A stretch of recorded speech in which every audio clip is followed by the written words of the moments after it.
sou a Alexandra Rezende e esse é mais um episódio do nosso podcast Razões para Continuar. E hoje nós temos um convidado muito especial, temos muito coração cheio de alegria em receber ele, mas antes de eu te falar quem é ele, eu quero que você escute sobre os nossos patrocinadores, pessoas que pegam junto com a gente e fazem esse projeto continuar avançando a cada dia. A nossa primeira patrocinadora é a Ana Sabino. Para você, mulher que deseja dar um upgrade na sua autoestima, na sua saúde, te convido a conhecer o trabalho da Ana Sabino. Ela trabalha especialmente na saúde da mulher. Temos também a doutora Karine Lipari, implantodentista. Gente, conheçam a doutora Karine, uma pessoa incrível, uma profissional excelente, entrega um resultado impecável e, fora isso, um consultório extremamente humanizado. Então, eu faço votos que vocês conheçam ela, também segue a rede social dela.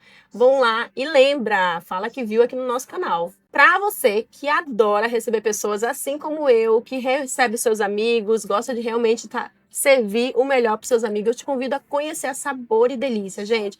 Ela tem todo o buffet móvel para sua festa, tudo que você precisa para você deixar sua festa impecável. A Sabor e Delícia está à disposição também. Temos também um parceiro que tem nos abençoado muito, como você já viu em alguns episódios, o nosso cenário lá na Predilecta. Aqui era uma multimarca e agora virou exclusiva. Para você que quer dar uma repaginada na sua casa, um ambiente realmente pensado e planejado, faço votos que vocês conheçam eles, sigam eles na rede social também. Faço votos que vocês nos sigam na rede social, no nosso canal do Instagram, no nosso canal do YouTube também. Temos lá deixado para você vários episódios. Sigam, comentem, nos ajude realmente a espalhar a história de superação. E é com muito prazer que eu apresento para vocês. Ele é casado, pai de 2, uma pessoa incrível, né? Meu coração fica muito grato por ele ter aceitado o nosso convite. Ele é pastor, né? O meu pastor, posso dizer assim. E eu quero apresentar para vocês Gustavo Rai. Bem-vindo, pastor. Muito obrigado pelo convite, que honra estar aqui com você. Estou muito animado para esse tempo de bate-papo, conversa. Também tenho um coração cheio de gratidão por ver você aqui na mesa, recebendo seus convidados, vivendo o plano que Deus tem para sua vida. Amém. Tenho certeza que vai ser um tempo maravilhoso. Amém. A gente sabe, eu conheço um pouco da sua trajetória, mas eu quero que você fale para o nosso convidado quem é o Gustavo Rai. Bom, um menino que nasceu em São Paulo, né?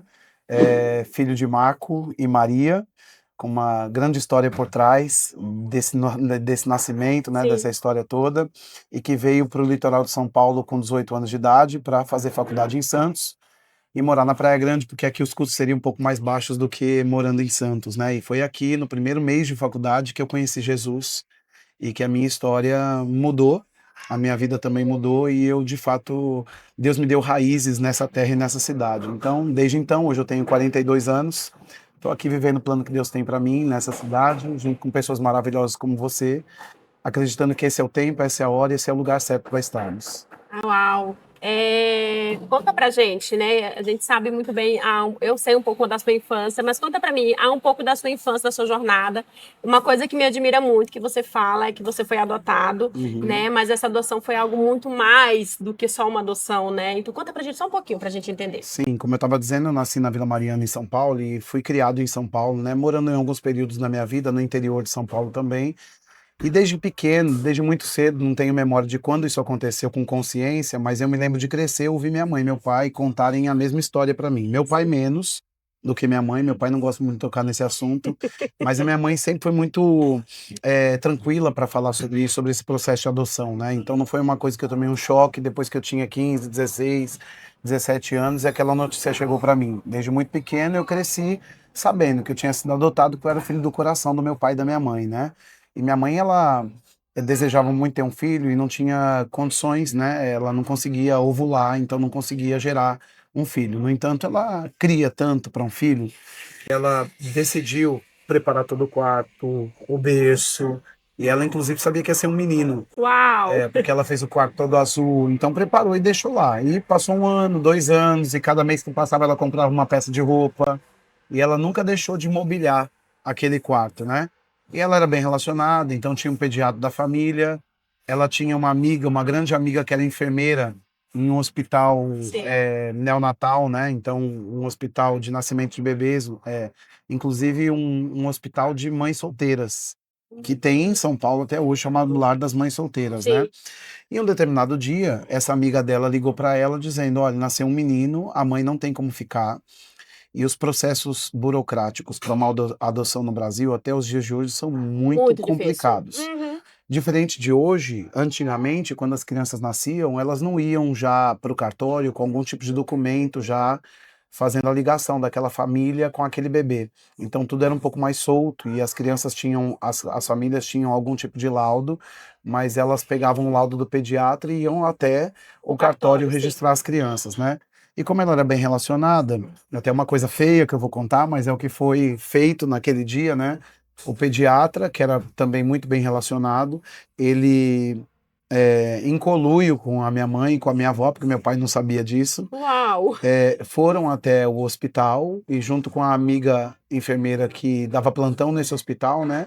Então foram até a mãe, minha mãe biológica, que eu não a conheço, nem sei quem é, e ouviram dela que ela não queria cuidar daquele filho, ela só queria voltar para a cidade natal dela, que eu também não sei onde fica. Minha mãe dizia que era no sul do Brasil, na região do Paraná, mas nem ela sabia direito.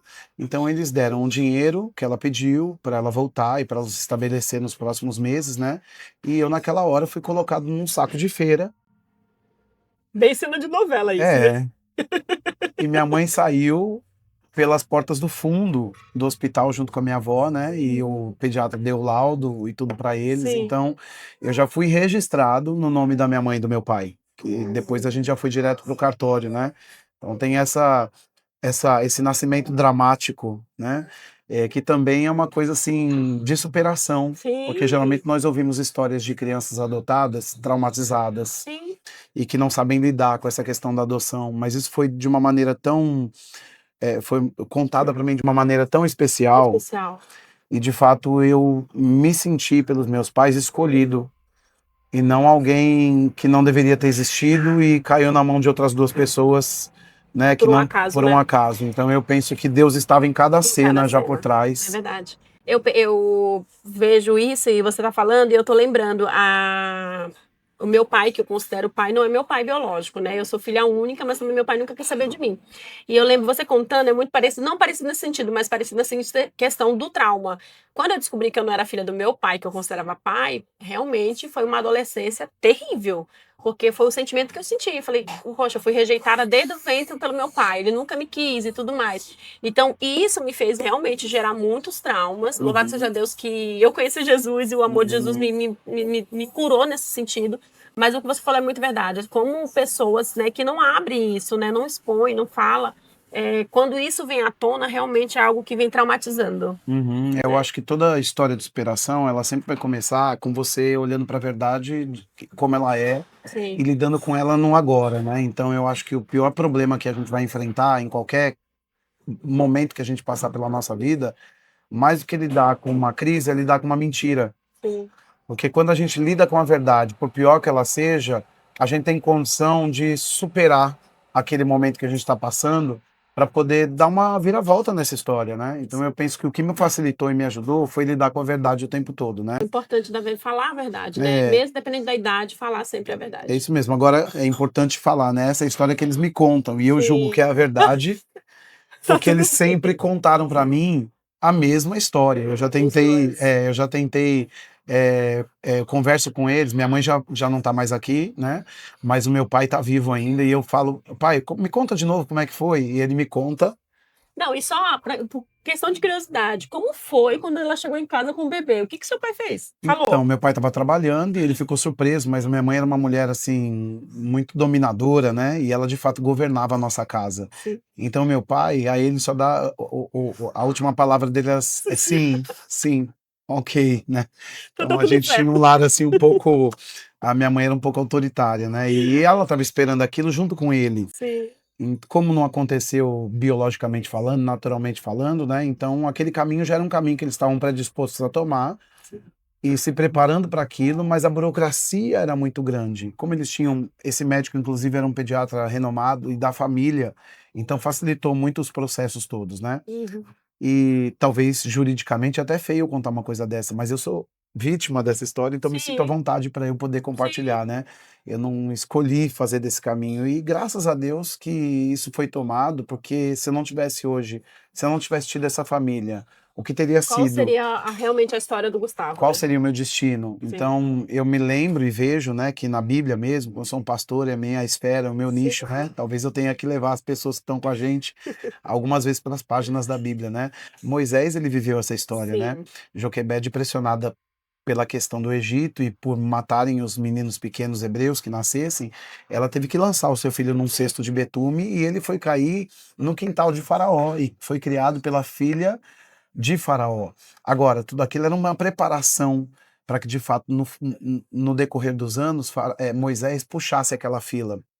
E eu percebo que para que você liberte outras pessoas, você tem que ser o primeiro a viver uma história de superação. Uau. Então, às vezes, né, você tem. Eu vou usar o que eu uso quando eu estou olhando para essa história de modo bíblico, mas eu quero que cada um interprete segundo a sua esfera e o seu nicho, né? Você não liberta escravos sendo mais um. Deus vai precisar de um príncipe para libertar escravos, e nem sempre o seu lugar de nascimento vai forjar em você as características e as marcas que você precisa desenvolver para libertar as outras pessoas. Sim. Então, às vezes, Deus quebra o fluxo natural das coisas Muda a rota, né? para levantar alguém que também vai mudar o destino de muitos outros. Sim. Né? Então, eu penso que quando a gente olha para uma crise, para um momento que a gente está vivendo na nossa vida, a gente tem dois caminhos para olhar. Como vítima daquela pressão e daquela crise, ou como alguém que vai ressignificar essa história e entender que tem um poder sendo liberado, ou que tem uma graça, uma habilidade sendo desenvolvida para que a gente saia daquilo e puxe outros que estão naquele lugar para fora daquilo também. Sim. Uau, é sobre isso, né? A gente entender realmente que tudo que a gente passa na vida, independente do trauma, do que você carregou ou não, é algo que realmente traz aprendizado para que você avance, não é verdade?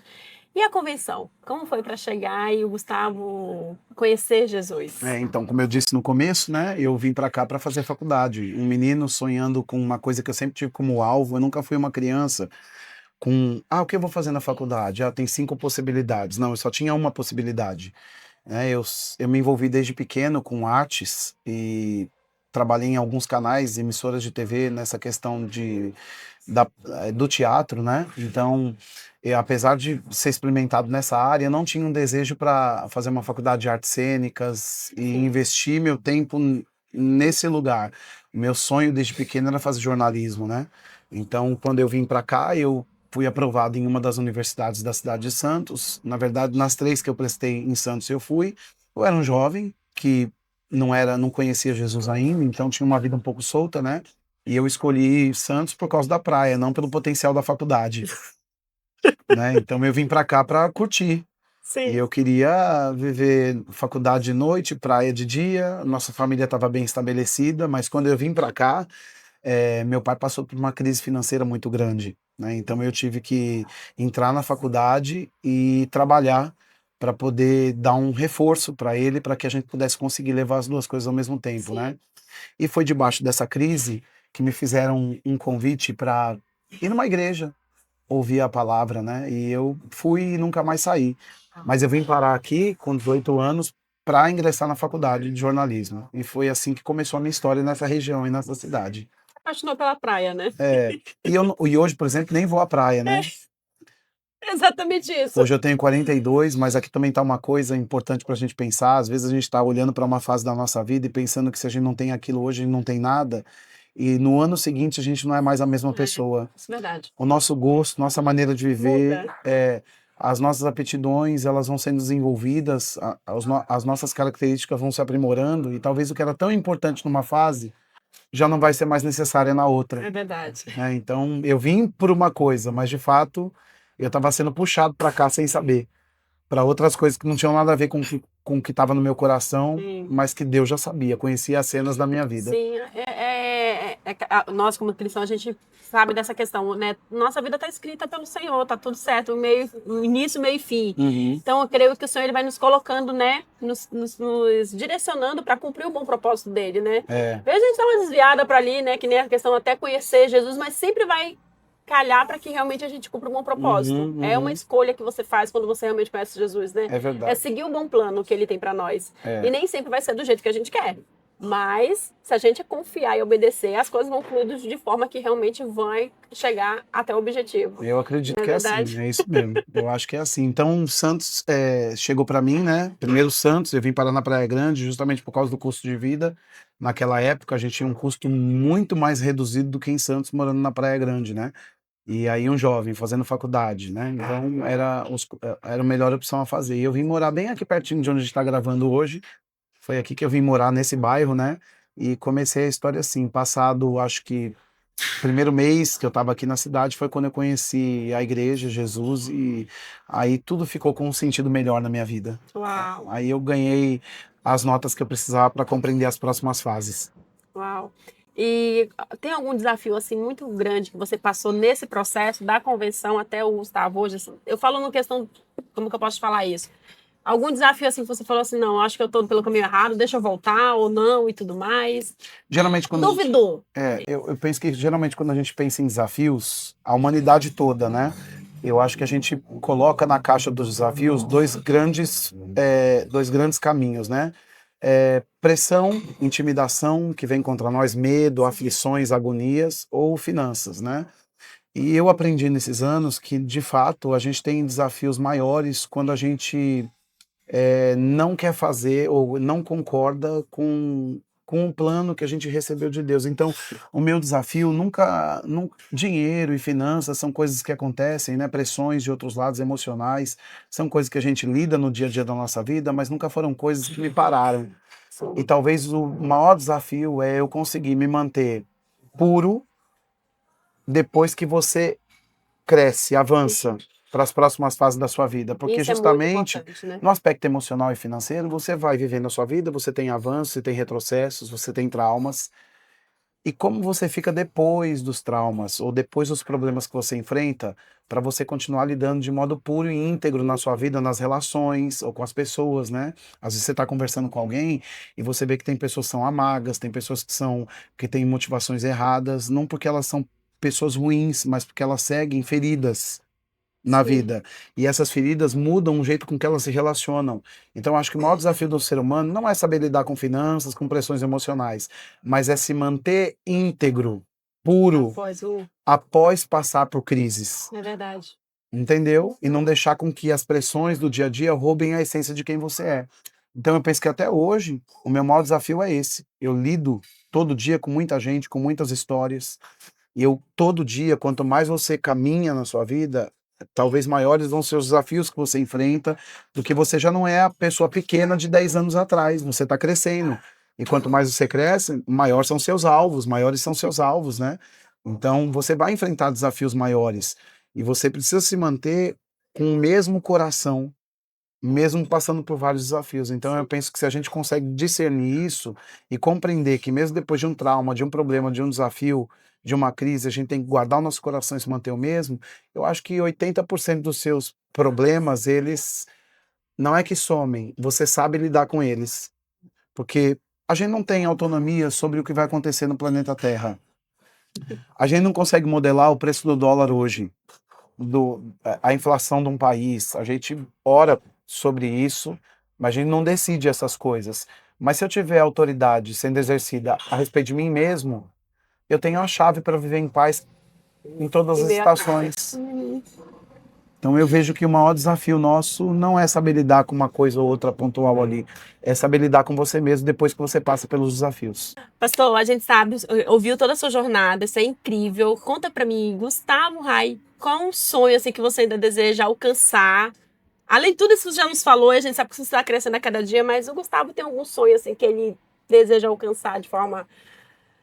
Meus maiores sonhos não são sonhos que a gente vai dimensionar pelo natural, por coisas assim físicas, né? Mas meu sonho é crescer ou avançar, ver meus filhos crescerem e fazerem as escolhas certas na vida. Eu acho que o maior sonho que eu carrego no meu coração é olhar para o João Pedro e para a Caroline, depois de casados, e ver que todo o trabalho que a gente tem feito, porque apesar de eu fazer muita coisa para muita gente, né?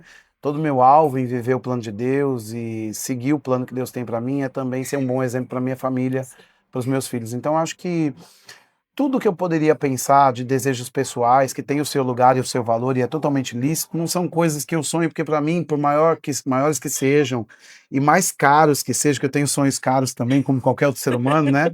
Para mim isso é muito palpável. Quem conhece Deus não tem Não tem impossíveis. impossível. Então eu não tenho o hábito de ficar pensando em coisas naturais, materiais, como se fossem uma coisa muito distante de mim. Para mim, o que eu não tenho hoje, amanhã eu posso ter. Uau. Rápido e fácil, Sim. né? Agora, as escolhas do João Pedro e da Caroline são de fato, acho que é o maior sonho que eu carrego, saber que eu vou crescer, que eles vão crescer e que eu vou ter deixado um legado para eles e quando eles estiverem casados, com os filhos, eu vou saber que todo o nosso trabalho, meu e da Shirley, em servir o Senhor, em servir as pessoas e viver o plano que Deus tinha para nós, teve como principal resultado os filhos criados naquilo que a gente acredita como princípio para a vida, né? E influenciando os filhos deles também. Uau, é sobre isso. É deixar um legado, né? Legado. É isso. Eu tenho você como uma referência na minha jornada, até porque eu sou só ovelha, né? Sou muito feliz de saber que eu sou só ovelha.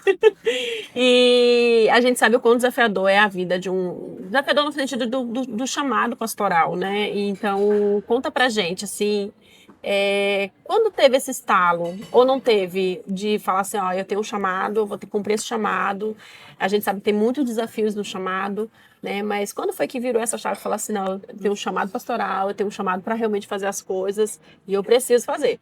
Eu quero dizer que na minha experiência não tem nenhuma história bonita para contar a respeito disso, né? Porque geralmente quando as pessoas pensam, acho que não só nessa esfera de um chamado ministerial para uma igreja local, né? Mas em qualquer outra coisa em que a gente vai fazer na Terra, geralmente a gente quer contar uma coisa bonita. Olha, como é que eu vou ter essa loja? Como eu virei um empreendedor, né? Geralmente tem histórias que vão norteando a nossa vida para nos formar nessa pessoa, Sim, né? sim. Eu, na verdade, como falei para você agora e para quem está ouvindo a gente, eu conheci Jesus nessa transição de cidade, vindo para cá para fazer faculdade.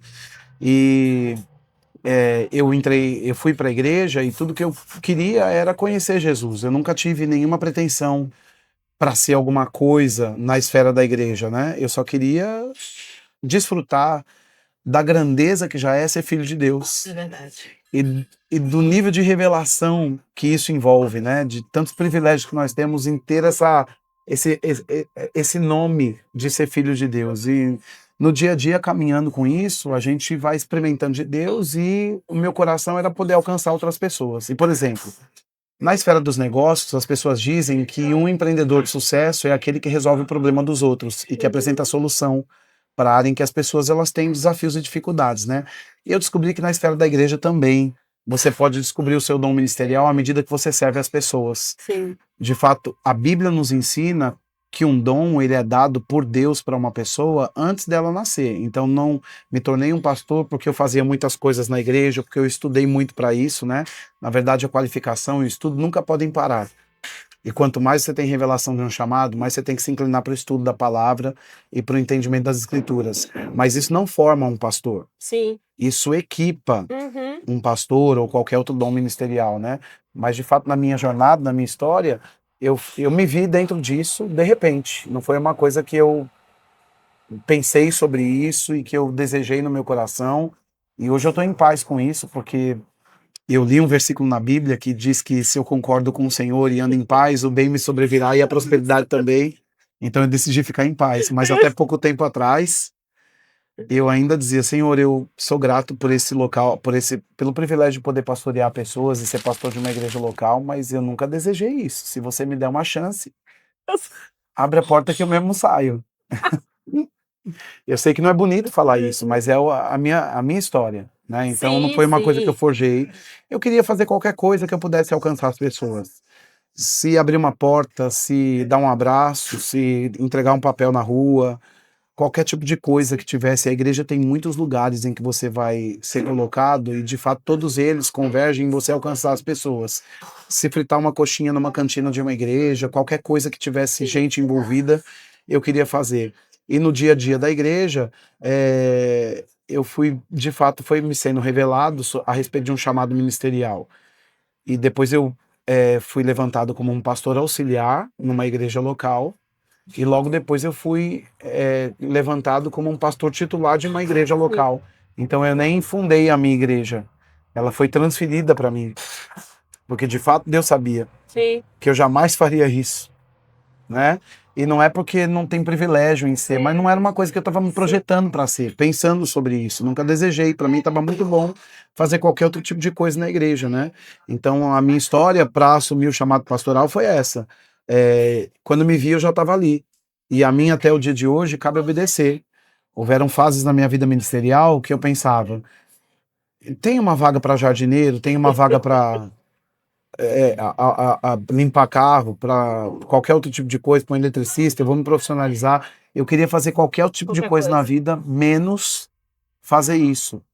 Por causa dos desafios que se envolvem. São muitos, muitos, muitos. Eu Então, lembro que você ministrou uma vez num culto e aquele culto mudou minha vida no sentido ministerial, vamos dizer assim, né? De entender o chamado.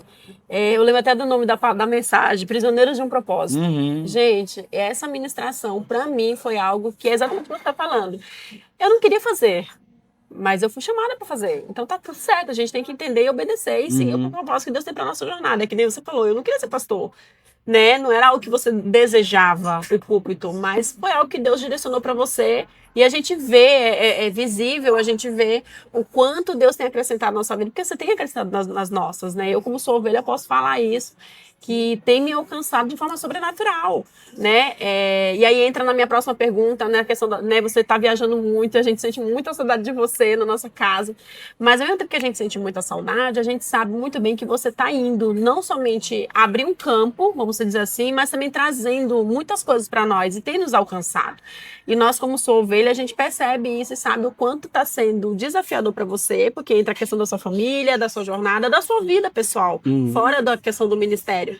Mas a gente sabe sim que você está cumprindo um bom propósito e trazendo, fazendo realmente o que o Senhor tem proposto para você. Mas a gente entende também o quanto é desafiador, não é verdade? é muito desafiador você deixar primeiro a sua igreja, porque eu tô contando uma fase em que eu não estava de acordo com o plano de Deus, né? Mas graças a Deus, hoje eu tô em paz com o plano de Deus e não quero mais fugir do chamado ministerial. Então, eu tenho carinho pelas coisas que eu faço, pelas pessoas que o Senhor confiou para andarem comigo, né? Acima de tudo, pela minha casa, pela minha família. Eu amo minha casa, eu amo ficar em casa, eu amo estar com os meus filhos. Você sabe que filhos dão trabalho, né?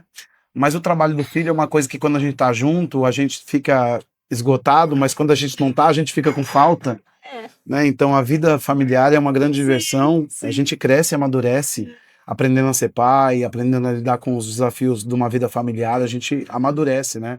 E hoje eu tô numa fase ministerial em que, além de servir a minha igreja local, eu sirvo o corpo de Cristo nas nações, do mundo todo, né? Então, esse ano mesmo eu já tive, eu acho que em 8, 9 países diferentes, né? E nem terminamos o ano ainda, que eu ainda vou cobrir algumas agendas em algumas outras nações que eu não tive até agora, né? E fora os lugares do Brasil em que toda semana eu estava fazendo as contas com a Shirley e eu não fiquei uma semana completa Em casa. na minha casa desde que janeiro começou, né? Então tem sido um grande desafio e agora o meu desafio é concordar com esse plano. Porque eu já concordei com o primeiro, agora tem que concordar com o segundo, né? E é uma jornada, assim, de superação também, porque você sai da sua casa, em que você tem um conforto, sai do seu povo, em que você já tem aprovação, e você vai começar do zero, sendo aprovado pelas pessoas de novo, tendo que lidar com desafios, com diferenças, saindo da sua zona de conforto. Então a gente tá evoluindo o tempo todo, né? Mas você estava falando, Ale, sobre essa questão da concordância em aceitar o que você foi chamado para fazer, e eu sei que no seu podcast você tem um público de várias áreas, né? Sim. Pessoas cristãs como a gente, pessoas que não são cristãs, né? E a gente pode agregar e trazer todo mundo para esse nosso bate-papo. Isso não cabe só para um pastor e para uma cristã como você, né? Porque, de fato, a grande deformação e o grande problema que toda a sociedade enfrenta se dá por crise de identidade. Inclusive, superações não acontecem na escala que tem que acontecer porque as pessoas estão sendo danificadas na sua identidade. Então, quando uma mãe não aceita a maternidade, quando 2 jovens já não vê mais valor em um casamento, que não querem mais se casar, vão perdendo conceitos e valores que não é uma questão do cristão, mas é um plano e uma questão em que a humanidade foi projetada para Sim. viver, né? Então, quando alguém que tem um potencial para empreender por causa de problemas financeiros é intimidado e dá 10 passos atrás e fica no CLT sofrendo, reclamando, oprimido, também com depressão, porque não vive o que deseja viver. Então, em todas as áreas da sociedade, crises elas se instauram e elas não passam quando as pessoas não aprendem a lidar e abraçar a sua própria identidade. E o grande trabalho que existe, né, de oposição a todo ser humano na Terra é tirar a nossa identidade. Quando eu aceito quem eu sou e o que eu fui chamado para ser na minha vida, um empreendedor, uma cabeleireira, um dentista, um médico, um advogado. Então eu penso que às vezes uma pessoa ela não se sente qualificada para fazer bolo, mas ela faz faxina, e talvez aquela pessoa que faz o bolo não faria uma faxina tão bem. Sim. E às vezes a pessoa se forja porque ela viu alguém ganhando dinheiro com bolo. E às vezes ela poderia fazer mais dinheiro com a faxina, mas porque tem preconceito na sociedade, ela deixa as pessoas tirarem a identidade dela. E uma pessoa com um talento, seja para qualquer área, ela pode viver grandezas. Sim. Porque alguém que faz faxina numa casa, ela pode virar uma empreendedora nesse aspecto e ter uma Treinar companhia pessoas, né? e ter uma agência a respeito disso. Eu conheço uma história de inspiração de alguém que, viciado em drogas, saiu do Brasil, né, e perdeu família e perdeu tudo, e hoje mora muito bem numa cidade da Flórida e tem uma agência de faxinas e foi para lá e ganhou uma vida fazendo faxina. Né, e foi uma jornada dificultosa, porque era uma mudança de nação e não era tranquilo. Sim. E isso há mais de 20 anos atrás, né? Mas hoje, 20 anos depois, conta essa história mostrando os resultados. Uma boa casa, um filho com cada carro, a vida restaurada, é um servo de Deus, vai à igreja, entendeu? Sim. Então, tem um lugar na sociedade para cada um de nós. A questão é, se nós estamos plenos com o que fomos chamados para fazer, ou se estamos olhando muito para a vida dos outros e não dando valor para o potencial que a gente carrega. É verdade. Então, acho que superação, o primeiro ponto de uma superação que me dá razão para continuar é eu entender quem eu sou. Porque se eu sei quem eu sou e as habilidades que eu tenho, porque não tem um ser humano que não tenha qualidades diferentes das dos outros. Então, você tem qualidades diferentes das minhas. À medida que eu posso suprir você, alcançar as suas necessidades, você pode alcançar as minhas. Mas para isso eu tenho que ter firmeza em quem eu sou, na minha identidade. Eu não posso deixar com que o modelo dos outros me impressionem tanto, de modo que me intimidem e roubem a minha identidade. Agora eu sou só uma cópia. Sim. E cópias não têm muito valor e elas nem vão muito longe. Né? A gente pode ter muitas cópias, mas todo mundo quer o original. É verdade. Então a gente precisa assumir a nossa identidade, é a primeira força para você ter razão para continuar e ter superação. Uau! Que bate-papo bom, pastor. Ah, eu tô gostando Eu demais tô de estar sendo aqui com você. acrescentada demais. Eu tô aqui quietinha, mas tô sendo acrescentada. Eu gosto demais de estar aqui com você. Muito bom. Deus é bom demais. E é sobre isso mesmo. O projeto do podcast é isso. É a gente, né, expandir para as pessoas, elas entenderem que independente do que elas passam, existe uma opção. Né, continuar, realmente se posicionar para viver realmente o bom plano, vamos dizer assim, né? Mas conta pra gente já caminhar pro final, que eu já tô aqui com dó no coração, mas conta pra gente quem é o Gustavo hoje, né? O pastor Gustavo Rai, né? A gente tem, eu conheço a trajetória e eu sou muito feliz em saber dela, mas assim, conta pra quem não tá assistindo. O Gustavo hoje é esse pastor que realmente tem alcançado muitas vidas, né? Eu sei que você tem alguns projetos, né? Inclusive as suas lives são maravilhosas. Fala para as pessoas na sua rede social, para as pessoas realmente acompanharem e verem, assistirem. Tem lives que a gente é muito acrescentada. Todas, né? Mas tem algumas que realmente parece que é Jesus falando assim, ó, dando os tapas na nossa cara, mas dando recado. E a gente realmente tem vivido essa revelação da palavra e é muito bom.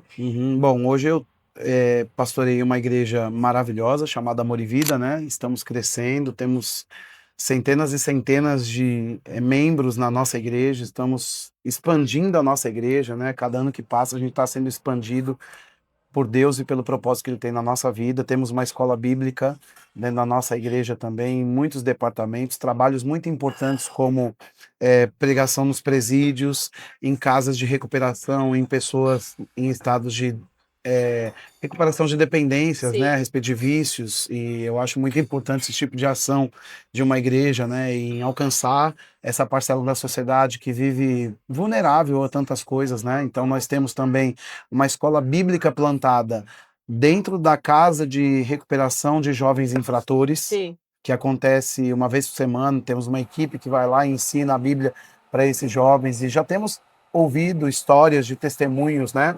Tanto para jovens infratores como no presídio masculino e feminino, que nós temos esse trabalho funcionando também. Isso é um grande trabalho, que era um sonho no meu coração. Hoje nós temos uma equipe muito boa que faz isso que nós chamamos de capelania, né? São Sim. essas visitas estratégicas para pessoas vulneráveis da sociedade. Além disso, nós também temos trabalhos que sustentam missões, né? Então, para quem está assistindo a gente e está ouvindo esse podcast, talvez não compreenda o tamanho do trabalho de uma igreja evangélica, né? Não é só você abrir uma porta Sim. e a gente ter reuniões em que pessoas vão e ouvem uma palavra. Esse é um ponto de partida. Mas nós estamos aqui na Praia Grande sustentando projetos na Angola. Isso. Então é isso que nós chamamos de um trabalho missionário, né? Ano passado nós enviamos R$40 mil com a ajuda da nossa comunidade, somente da nossa comunidade, para Angola, e a gente recebe o relatório deles. Eles cuidam de 130 crianças que não tinham o que comer. Eu mesmo tive lá, presencialmente, né, nesse trabalho, nessa ONG, né, chamada Jobab, e eles estão no pior bairro de Angola, que não tem coleta de lixo, não tem saneamento básico, as crianças não têm acesso à escola. E quando eu entrei lá, meu coração ficou com eles. Eu voltei, mas meu coração ficou lá, né? E eles estavam começando esse projeto, dando aulas, é uma grade curricular, mas também extracurricular, porque essas crianças da Angola não têm acesso nem à escola pública. Sim. E não têm o que comer, e são muitas crianças em uma casa só. Então, nós nos associamos com essa ONG e começamos a enviar recursos. Hoje eles têm um prédio bem estabelecido, né? Nós temos imagens que são mandadas para a gente todo mês do trabalho que é feito com os valores que a gente investe nessa ONG lá. E é também um trabalho. Além disso, meu trabalho, meu ministério pessoal, minha jornada pessoal evoluiu também nesses anos, né? Sim. E como eu disse aqui, hoje eu já conheço. Acho que falta um continente para eu ir como um pregador, como um pastor, entrar para pregar a palavra de Deus, né? Os outros continentes eu já conheço e já tive o privilégio de estar em muitas nações, em igrejas grandes, igrejas pequenas, sendo uma resposta de Deus para cristãos que estão em tantos lugares em que a gente vai para ser consolo, para ser resposta, para ser ajuda, né? E todos os anos a gente está envolvido nessas demandas todas, né? Além disso, eu tenho trabalhos para aproximar as pessoas de Deus através das minhas Sim. redes sociais também, né? Então, no meu Instagram, que é meu carro-chefe, onde eu faço as lives recorrentes, né? Pelo menos, geralmente 3 vezes na semana eu estou em lives, né? Com as pessoas, geralmente pela noite. Além disso, eu tenho uma plataforma de cursos e e-books para pessoas que se interessam em compreender coisas na linha da área profética, né? Do que significa, como eu ouço Deus, como eu desenvolvo minha espiritualidade, como eu vou discernir um sonho, Sim. como é que Deus fala comigo, qual é o caminho, o que a Bíblia me ensina a respeito disso. Então, eu tenho cursos nessa plataforma, né, que podem ensinar as pessoas acerca de uma vida sobrenatural. Também tenho cursos para equipar profissionais liberais, segundo a Bíblia, porque nós temos na Bíblia, a Bíblia é uma case de sucesso. Josué é uma case de grande sucesso nos negócios, né? José também é. Então eu tenho um curso todo relacionado à história de sucesso de José, chamado Os 5 Mantos para o Governo nos Negócios. Então, essa plataforma Sim. também. E muitas outras, como e-books, discernindo tempos e estações, guia prático do jejum. É muito trabalho, tá tudo lá. E eu me divirto enquanto eu faço isso. Fala o seu Instagram, qual é? Gustavo Raim, @Gustavo Raim, meu nome, né? O IG do meu Instagram. E na bio tem lá os links para acessar o e-book. Entrando na bio do meu Instagram, tem um link que vai levar todo mundo para o meu YouTube, para o meu Instagram, para o meu Facebook, para a plataforma de cursos, para os e-books e para o e-book que eu tenho na Amazon também. Entendi. Então, agora eu quero que, para finalizar, que você pense aí rapidinho e me fale o que você diria para o Gustavo de 20 anos atrás. Rapaz, olha para frente. Não seja egoísta. Não se coloque no centro de tudo, porque não é sobre você, mas é sobre o que você pode ser como resposta para quem está do seu lado. E caminha, porque o resto vai acontecer. É isso. É isso. Legal. Pra gente encerrar, fala pra gente, pra quem tá nos assistindo, deixa uma mensagem pra aquela pessoa que realmente vai assistir esse episódio, falar assim, ó, eu preciso realmente ter razões pra continuar, né, e superar. Deixa uma mensagem pra gente. Eu acho que você nunca vai conseguir ter razões para continuar e aprender a habilidade que você já recebeu para superar coisas que você está vivendo hoje quando você não aceitar quem você é. Então, quando você olha para você, você não pode olhar para você à margem das coisas que você está vivendo hoje. Mas quando você olha para você, em como você foi feito, em como você foi criado e valoriza a sua história, né? A Bíblia tem um texto que eu gosto muito: se você for fiel no pouco, você vai ser colocado no muito. Nós não temos, nenhum de nós não tem nada que não possa ser grato. Quando você é grato por aquilo que você é e pelo que você tem, você ganha força para ter razões para continuar e para superar qualquer obstáculo que hoje esteja na sua vida e na sua frente aí. Você é maior do que você pensa e pode mais do que você imagina. Obrigada por você aceitar o nosso convite. Eu me emociono porque o pouco tempo que eu tenho, né, na Praia Grande, vamos dizer assim, né, nessa cidade, e eu já falei isso para você e eu quero falar novamente para deixar registrado. Quando eu cheguei na nossa igreja, eu fui extremamente acolhida e eu falo que você e minha pastora são pessoas, são resposta de oração na minha vida. E você estar aqui comigo agora fazendo parte desse projeto, nessa entrevista, é algo realmente que Deus tem alinhado no meu coração e me deixar muito feliz. Então, como sua ovelha, eu agradeço muito você ter estado aqui com a gente. Obrigada por ter aceitado o convite. E eu choro, você sabe que eu só choro. Eu te amo, amo sua família, o plano de Deus na sua vida. Amo estar sentado aqui com você, sabendo de tudo que Deus te livrou, né? Porque você foi livre da morte. E eu sei que isso que Deus colocou no seu coração vai alcançar muitas pessoas, porque você fincou uma bandeira sobre a vida. O que tinha para você de expectativa há poucos anos atrás era um cemitério. E hoje você está aqui não só contando a sua história, mas contando a história de superação de outras pessoas. E nunca você vai ser uma voz sem ter vencido uma batalha. Então você venceu essa batalha para nunca deixar de ser uma voz. Caminhe, vá em frente, que tem um monte de gente esperando você falar para ser alcançado. Obrigada, pastor. Amo sua vida. Te amo. Ai, gente, como é que termina? Não dá, não dá. Eu choro porque é muito incrível, exatamente o que você falou. A gente passa por batalhas e algumas questões para que realmente a gente tenha experiências, né, para compartilhar. E eu sou muito grata pela vida do meu pastor. E faço votos que vocês sigam a rede social dele e que vocês também sigam esse canal, o Instagram Razões para Continuar. Sigam, compartilhem, manda para um amigo, manda para alguém que realmente precisa ouvir sobre história de superação. Obrigada, pastor. Eu que agradeço. Obrigada, viu?